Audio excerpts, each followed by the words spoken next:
የተዘጋጁ መድረኮችንም ረግጦ በመውጣት ደግሞ እንደ ኢህአፓን ሚስተካከልም የለም ምንም ችግር እንደሌለ ሁሉ ጠቅላይ ሚኒስትሩን በማግኘታቸው ሰዎች እግዚአብሔርን ማመስገን በዛ መድረክ አግባብ ነው ብለን አናም ኦነግና ኢህአፓን ምን አንድ ሊያረጋቸው የሚችል መሰረታዊ ነገር አለ which ፋኖ አብረን እየሰራን አይደለም ነገሩ ማስተሳሰብ እየሰራችሁ አይመስልም ፋኖን አምጥታ 4 ኪሎ አስገባላል በተለያየ ቦታ ላይ ተበታትናችሁ ተቀምጣችሁ የነበራችሁ የኢህአፓ ስራ አስፈጻሚ አባላት እኩል በተመሳሳይ ሰዓት ላይ ተነስታችሁ ስትወጡ የሆነ አድማ የሚመስልና ሌላውንም ተሰብሳቢ የሚያውክ መንግስትን ለማሳጣት የሚመስል እንደሱ አይነት ስለሚነሳባችሁ እኛ እኮ መንግስትን ማሳጣት አይተበቀበንም የዕለት ተዕለት ተግባሮቹ በራሱ እንትን ይሉታል የሚያሳጡ ናቸው ለምሳሌ ምን ያሳጡታል እናንተ ተገናኘን ማለት ጤናማ ሀገር አለን ማለት አይደለም እንጂ በተደጋጋሚ ይሄ የምክክር ኮሚሽኑም ጋር የተያዘ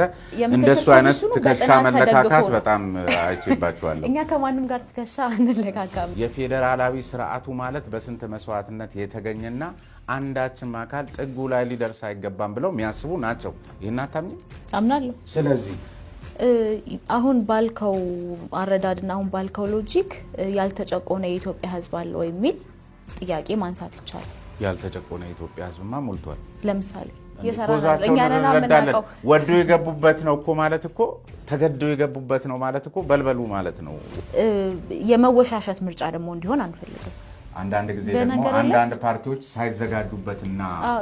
ተወዳዳሪ በበቂ ዝግጅት ሳይኖራቸው ሲቀር የምርጫውን ፕሮሰስ በማጣጣል ገመናቸውን ሸፍነው እግረ መንገድ ደግሞ መንግስትን ለማሳጣት መንግስትን መጣል ይጋራችሁ ሊሆን ይችላል